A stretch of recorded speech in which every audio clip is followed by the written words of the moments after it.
오늘 말씀 고린도후서 10장부터는 당시에 고린도 교회에 잠입해서 교회를 회방하고 바울을 비난하는 사람들, 그런 주동자들이 있었거든요. 그 사람들의 비난에 대한 바울의 대답입니다. 이는 단순히 그때 그 시절 한 사건만이 아니라 현대를 살아가는 우리들에게도 동일하게 중요한 메시지입니다.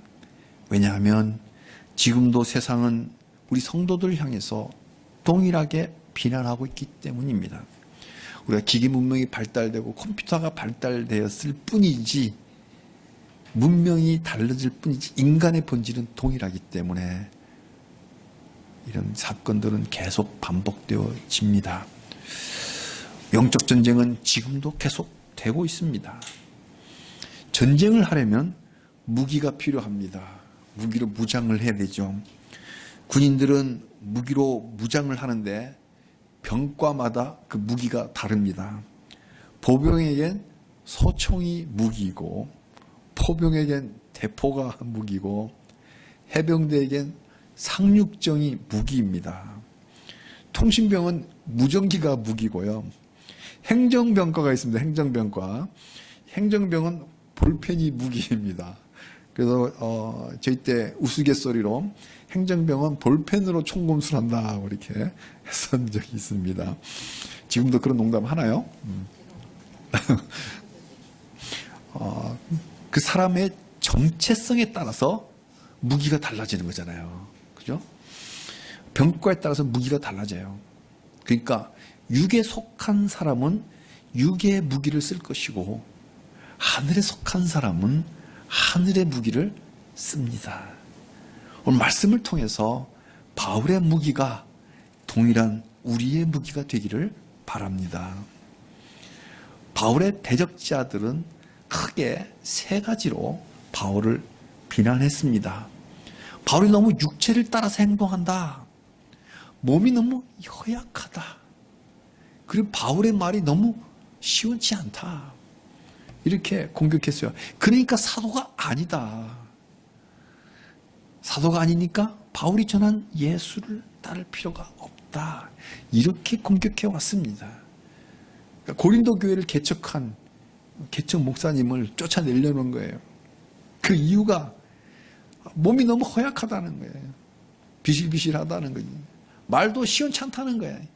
편지를 봤을 때는 엄청나게 강력한 그 편지인데, 막상 말을 시켜보니까 말이 우리나 니나 내나 이런 비슷한, 평범하다는 거죠. 그러니까 분명히 우리 리더가 아니고 사도가 아니니까 쫓아내자. 당시에 헬라 문화권이잖아요. 고린도가 헬라 문화권, 그리스 문화권이니까 그때는 이랬습니다. 가치관이 외모가 출중했어요. 그리고 말도 잘해야 됐어요. 그리고 인맥도 좋아서 여러 거 유명한 곳 추천서를 많이 받고 와야 괜찮은 리더로 쳐 주었습니다. 근데 바울은 그렇지 않았거든요. 몸도 약하고 육체에 가시가 있었다 그랬잖아요. 그 가시가 뭔지 정확히는 모르지만 안과 질환인지 무슨 몸에 어떤 뭐가 있는지, 죽지 않는 병이지만 굉장히 괴롭히는 병이 있잖아요.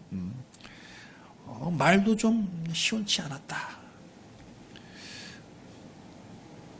그리고 막상 얼굴을 대하고 앞에서는 정말 부드럽게 말하는데 멀리 떨어져 있을 때는 엄하게 말하는 그런 이중인격자로 뒤집어 씌웠습니다. 이게 예나 지금이나 동일한 세상의 무기입니다. 뒤집어 씌우기. 7절에 뭐라고 그래요? 너희는 외모만 보는도다. 외모가 무기인 세상입니다. 요즘도 성형수술이 성행합니다. 여자만이 아니라 남자도 성형수술합니다. 남자도 외모가 무기인 세상입니다. 오늘 보니까 제 아는 분이 오늘 갑자기 코가 갑자기 높아졌어요. 코 높이는 수술을 한 거예요. 남자분인데. 외모 지상주의. 지금도 마찬가지죠. 사실 2000년이 흘렀지만 지금도 그레코 로마 문화권에 살고 있는 거예요. 그래서 남자가 얼굴만 잘생기면 여자 팬들이 많아요. 그가 무슨 말을 하더라도 오케이. 나라 팔아먹는 말을 해도 잘생겼으니까 오케이라는 거예요. 우리 성도는 이러지 마시기를 바랍니다. 그러다가 오늘 말씀 7.7절처럼 너희는 외모만 보는도다. 동일한 책망을 받습니다. 사람은 외모를 보거니와 나 여호와는 중심을 보느니라. 우리 성도는 하나님이 사람의 중심을 보듯이 우리가 사람을 분별할 때는 그 사람이 하나님께 속하였나를 그 중심을 분별하시기를 바랍니다. 세상이 잘 사용하는 두 번째 무기는 언변입니다. 10절에 적들이 바울을 칭찬하는 척하면서 이렇게 공격합니다. 저는 10절을 여지껏 그 바울의 그 칭찬인 줄 알았어요. 근데 자세히 보니까 칭찬이 아니에요. 앞에 그들이라고 하는 건 대명사가 여러 번 나오다 보니까 헷갈리는데 그들이란 그 적들을 말하는 거예요. 잠깐 볼까요? 그들의 말이란 이 그들은 적들이에요. 바울의 대적자들. 그의 편지는 바울의 편지예요. 그러니까 그 사람들이 말하기를 바울의 편지는 무게가 있고 파워가 있고 힘이 있다. 칭찬이죠. 근데 막상 만나서 몸으로 대할 때는 대면해 보니까 우리 고린도에 찾아와서 막상 만나보니까 몸이 허약해. 그리고 그 말하는 말도 시원치 않더라. 설교를 들어보니까 고린도 전서 편지로 봤을 때 그 막강한 파워가 편지를 들어 막상 설교를 보니까 그렇지 않더라는 거예요. 이렇게 비난을 합니다. 바울의 편지는 파워풀한데 막상 만나서 말을 들어보니 별로 파워풀하지 않다. 시시하다. 뭐 평범한 사람들 말과 별 다르가 아니다. 그러니까 사도가 아니다. 사랑하는 성도님들, 사기꾼들의 공통된 특징이 뭔지 아세요? 말을 잘한다. 말을 잘한다. 잘 들어야 돼요. 말을 잘하면 사기꾼이란 말이 아니라, 말 잘하는 사람 다 사기꾼이란 말이 아니라 사기꾼들은 말을 잘한다는 거예요. 그래서 말 잘하는 사람 조심하라는 겁니다. 분별을 해봐야 된다는 거죠. 왜 그렇습니까? 세상의 무기는 말이기 때문에 그래요. 사람들이 혹하고 넘어가도록 말을 참 잘 구사합니다. 그러나 중요한 것은 언행일치이죠. 말이 아니라 행동이죠. 내로남불. 말과 행동이 다른 사람들을 분별해야 됩니다. 그러니까 말이 아니라 그 사람의 행동이 돼요. 말 잘한다고 혹하지 말고 그 사람 말대로 살아왔나 그 행적을 한번 살펴봐요. 요즘 인터넷 시대 얼마나 좋아요. 조금만 검색하면 다 나오잖아요. 그 사람들이 과거에 뭐 했는지. 그리고 분별해야 됩니다. 세상의 또 다른 무기는 혈통과 인맥입니다. 감은 좋고 주변에 인맥이 짱짱하면 좋은 리더라고 사람들이 모여듭니다. 그러나 이런 다 이기적인 계산 속에 쌓여있는 이 모래성일 뿐입니다. 이런 세상의 무기들에 현혹되지 않고 잘 분별하시기를 바랍니다. 그렇다면 바울의 무기는 무엇일까요? 우리의 바울의 웨폰은 뭘까? 무기는 그 사람의 정체성에 따라 주어진다고 그랬잖아요. 그냥 아무에게나 점프하는 그 낙하선을 주지 않아요. 훈련을 받은 공수훈련을 받은 자에게만 낙하산을 메고 비행기를 올라태우지 그렇지 않은 사람 주지 않는단 말이에요. 그러니까 바울의 무기는 그 정체성에 주어지는데 오늘 1절에 바울은 자신을 이렇게 소개합니다. 너희를 대면하면 유순하고 떠나 있으면 너희를 대하여 담대한 나 바울은. 한번 보겠습니다. 이 1절은 너희를 대면하면 유순하고 있을 때는 굉장히 부드럽단 말이죠. 떠나 있으면 너희에 대해서 담대하다. 담대하단 말은 좀 엄격하다, 엄하다, 혼낸다 말이에요. 말을 막 한다. 그런 나 바울은 스스로 자기가 그렇게 소개하잖아요. 근데 이거는 자기가 스스로 한 말이 아니에요. 적들이 바울을 이런 사람이라고 비난하는 걸 인용 그대로 인용해갖고 아이러니하게 말하는 거야. 그런 나 바울은 과연 바울이 정말 이런 사람일까요? 같이 있을 때는 정말 부드럽게 좋은 말만 하고 멀리 떠나서 있을 때는 막 편지로 막 그냥 까대고 막 디스하고 막 그런 사람일까요? 겁주고. 과연 적들의 그 표현대로 10절에 편지로는 힘이 있지만 그리고 막상 말로 만났을 때 말로 시시한 그런 사람일까요? 아닙니다. 11절에 기록하기를 멀리서 편지로 말한 거나 가까이서 함께 있을 때 내가 행동한 거나 같은 사람이라고 이야기해요. 편지는 그리니까 말이잖아요. 편지로 준 말과 내가 가까이 있을 때 너와 함께 행동했던 그 행동이 동일하다. 나는 언행이 일치한 사람이다. 자, 그렇다면 이 바울의 무기가 뭘까요? 바울은 하늘에 속한 사람이기 때문에 육의 무기가 아니라 하나님이 주신 하늘의 무기를 사용합니다. 그 첫 번째 무기가 바로 그들이 말한 대로 온유와 관용입니다. 유순하고 부드럽게 온유와 관용. 내가 그리스도의 온유와 관용으로 친히 너희를 권했다. 이 무기로 교회를 세우는 데 사용하는 무기입니다. 교회를 세우려면, 창조하려면 우리 창조의 원리가 형성과 체험이잖아요. 먼저 형성하고 그 안에 주의 백성들을 채우는 이런 교회의 창조, 교회의 개척, 이 교회를 세우는 곳에 온유함과 관용으로 대했습니다. 우리도 우리 서로 온유와 관용으로 서로를 대하길 바랍니다. 짜증내지 말고 부드럽게. 그래서 우리 한번 서로 축복했으면 좋겠습니다. 우리도 이런 교회 됐으면 좋겠다. 이런 바울의 무기를 사용하자. 서로 축복합니다. 당신은 온유하십니다. 당신은 온유하십니다. 온유하지 않지만 온유하다고 자꾸 축복하면 축복대로 그 사람이 온유하게 되는 거예요. 그죠? 한 번 더 당신은 온유하십니다. 온유하십니다.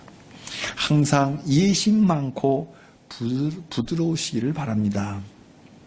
이 성품은 예수님에게서 온 거예요. 뭐야? 그리스도의 온유와 관용으로. 그죠? 바울도 성격이 급한 사람이었거든요. 그러나 우리 주님, 우리 주 예수님의 그 온유와 관용으로 서로를 대하면서 교회를 든든하게 세워가는 겁니다. 이 예수님의 온유하심이 우리 모튼돌 교회에 충만하기를 바랍니다. 바울의 두 번째 무기는 하늘의 능력입니다. 이건 교회를 보호하라고 주신 무기예요. 첫 번째는 온유와 관용은 교회를 세우라고 주신 무기고, 하나님의 능력을 주신 이 능력은 교회를 보호하라고 주신 하나님의 무기예요. 4절과 5절을 함께 읽겠습니다. 우리의 싸우는 무기는 육신에 속한 것이 아니요 오직 어떤 견고한 진도 무너뜨리는 하나님의 능력이라. 모든 이론을 무너뜨리며 하나님을 아는 것을 대적하는 높아진 것을 다 무너뜨리고 모든 생각을 사로잡아 그리스도에게 복종하게 하니. 이 능력은 하나님이 주신 권세예요. 세상의 그 어떤 무기보다도 가장 강력한 무기입니다. 어떠한 견고한 진도 무너뜨리는 무기예요. 그러니까 어떤 세력도 대세를 잡은 것만 같은 공산주의도 무너뜨리는 무기가 하나님의 능력입니다. 스텔스 전투기가 공산주의 무너뜨리는 게 아니라 하나님의 능력이 무너뜨립니다. 사람들이 하나님의 보호가 필요하다고 생각하지 않을 때 하나님은 그 보호막을 거두십니다. 그러면 나라가 무너지는 건 시간 문제예요.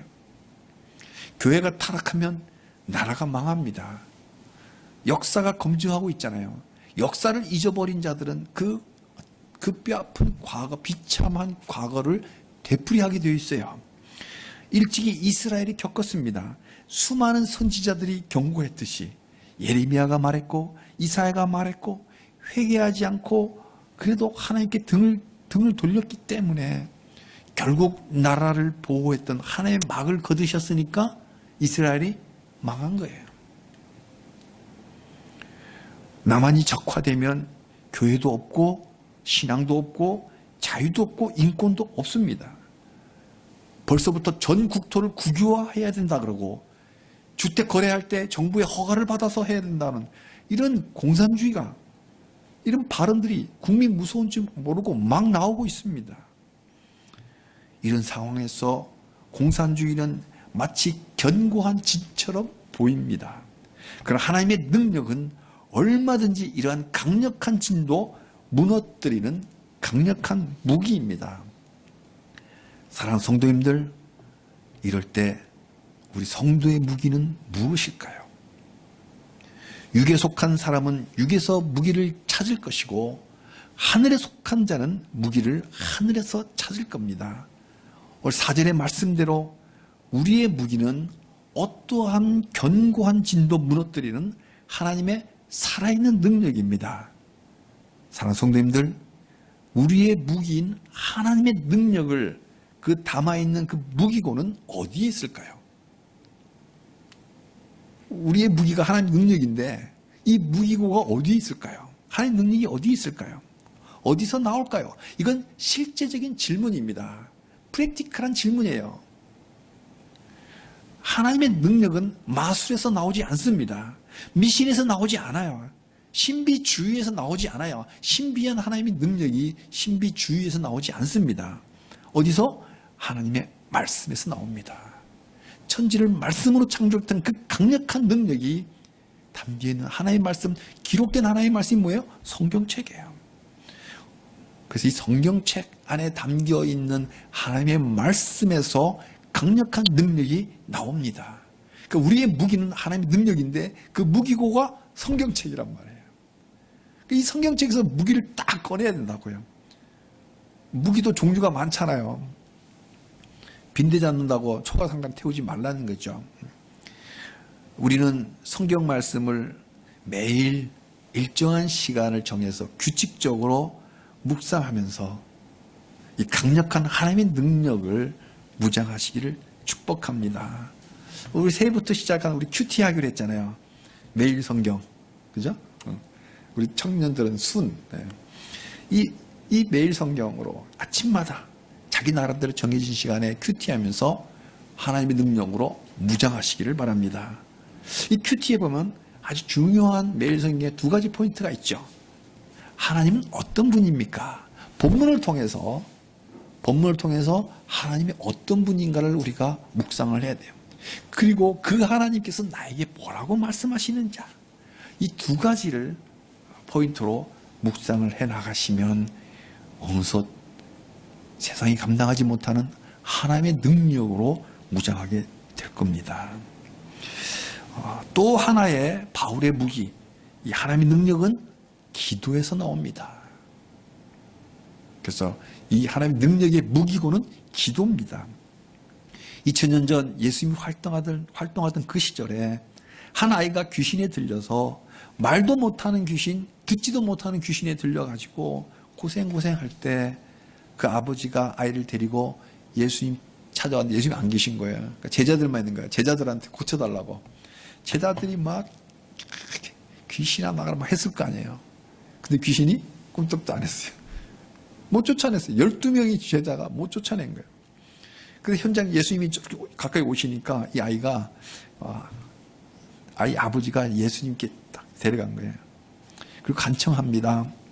무엇을 하실 수 있거든 우리를 불쌍히 여기사 도와주십시오. 근데 예수님이 뭐라 그럽니까? 할 수 있거든이 무슨 말이냐? 믿는 자에게 능히 하지 못할 일이 없느니라. 그리고는 귀신을 쫓아내셨어요. 자, 이제 돌아가고 이제 조용해졌습니다. 그때 제자들이 조그만 소리로, 그죠? 목이 들어가는 소리로 조심스럽게 묻습니다. 그죠? 우리는 어찌하여 능히 이 귀신을 쫓아내지 못했습니까? 그 다음에 예수님은 쫓아냈는데 제자들 못 쫓아냈으니까 예수님 우리는 왜 못한 거예요? 이때 주님의 대답을 우리 마음에 새기시기를 축복합니다. 한번 같이 주님의 음성을 같이 읽겠습니다. 이르시되 기도 외에 다른 것으로는 이런 종류가 나갈 수 없느니라 하시니라. 귀신을 쫓아내는 거잖아요. 영적 전쟁이잖아요. 이 영적 전쟁에서 사탄을 제압할 수 있는, 악령들을 제압할 수 있는 무기는 기도에서 나온다. 그 기도를 말씀을 통해서 기도하는 거지. 기도 외에는 다른 이유가 나갈 수 없다. 기도 외에는 이런 강력한 능력, 하나님의 능력이 나갈 수 없다.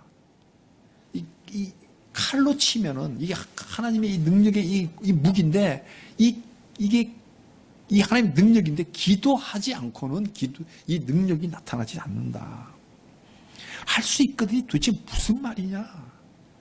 믿음으로 드리는 기도, 말씀을 하는 기도면 하나님의 능력이 나타난다. 아무리 견고한 진도 무너진다. 여리고성 무너지잖아요. 사랑하는 성도님들, 우리 틈만 나면 교회 나와서 기도하기를 바랍니다. 이제 제가 하나님의 은혜로 점점점 건강이 빠르게 회복되고 있습니다. 이제는 뭐 1km, 2km도 막 걸어 다닐 수 있어요. 그래서 이게 건강이 온전히 회복되면 기도회를 다시 시작하려고 합니다. 그 마음 자꾸 주십니다. 새벽 기도, 수요 기도회, 금요 기도회, 우리 모두 기도의 자리로 나와서 하나님께 기도하면 능치 못할 일이 없는 거예요. 하나님께 기도하면 하나님 다 들어주시면 능치 못할 일이 없다. 할 수 있거든요. 도대체 무슨 말이야? 하나님의 능력이. 내 집은 만민이 기도하는 집이라. 한번 보십시오. 얼마나 좋은 기도처입니까? 남들은 어떻게 볼지 모르겠지만 너무나 아름다운 기도처잖아요. 이만한 기도처가 또 있을까요? 우리 모퉁이돌 교회가 새해에는 이 강력한 무기로 무장해서 새 창조의 사명을 감당해 가기를 바랍니다. 말씀과 기도의 무기, 이 무기로 현재 우리나라를 휘감고 있는 이 광풍을 이겨낼 것입니다. 우리 앞에 어떤 견고한 진도 무너뜨리는 하나님의 무기를 사용하는 그런 우리 기적의 사람들이 다 되시기를 주님의 이름으로 축복합니다. 아멘.